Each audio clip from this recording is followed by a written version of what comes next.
jusqu'ici révèlent des résultats encore mitigés. À titre illustratif, sur 970 procédures identifiées dans le périmètre de la digitalisation administrative, seules 34 sont déclarées dématérialisées et mises en ligne. Et aucune n'a à ce jour fait l'objet d'une dématérialisation complète et effectivement accessible au public. Cette cartographie a sans nul doute conduit le gouvernement actuel à prendre toute la mesure et l'urgence de l'impulsion numérique à engager. Ainsi, lors des conseils des ministres de 9 avril et 12 juin 2024, vous aviez, Monsieur le Président de la République, invité le Premier ministre ainsi que le ministre en charge des télécommunications et du numérique à accélérer la digitalisation des administrations tout en définissant une stratégie nationale avancée de cybersécurité destinée à renforcer la confiance dans l'écosystème numérique. Cette volonté politique forte a trouvé une traduction concrète avec le lancement du New Deal Technologie Horizon 2034, inscrit dans le prolongement de l'agenda national de transformation Vision Sénégal 2050. Ce programme consacre le numérique comme moteur d'un développement inclusif et durable et comme instrument de renforcement de notre souveraineté numérique.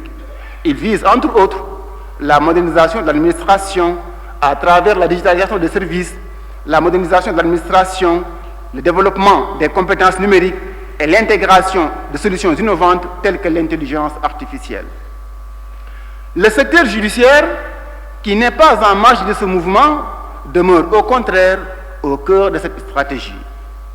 Sur le plan institutionnel, notre justice n'a pas été totalement exclue du processus de transformation numérique.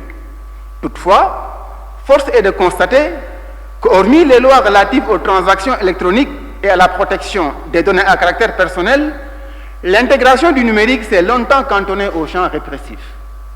Elle s'est traduite principalement par l'adoption, dès 2008, de lois sur la cybercriminalité, complétées par les réformes du Code pénal et du Code de procédure pénale en 2016, puis en 2021, occasion saisie pour l'introduction du numérique dans les techniques d'investigation.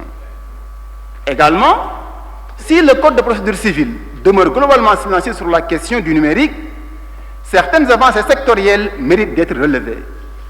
L'article 22 de la loi sur les tribunaux de commerce autorise ainsi l'assignation, le dépôt et la communication des pièces par voie électronique. De même, les nouvelles dispositions de l'acte uniforme portant organisation des procédures simplifiées de recouvrement et des voies d'exécution consacrent l'acte d'huissier électronique et la signification par voie électronique.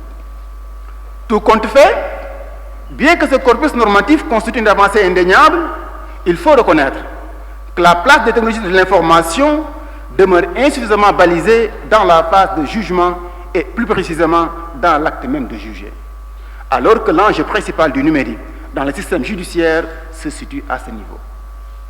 En réalité, la promotion de l'accès à la justice par la dématérialisation des procédures relève avant tout d'une volonté politique, laquelle a déjà été clairement affirmée à travers le New Deal technologique.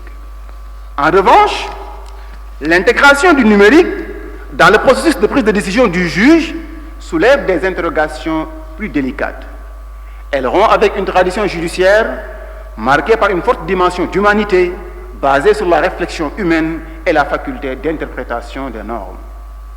La justice aujourd'hui se trouve confrontée à la présence d'algorithmes définis comme des suites d'étapes permettant d'obtenir un résultat à partir de données d'entrée, susceptibles d'orienter, voire d'influencer la décision du juge.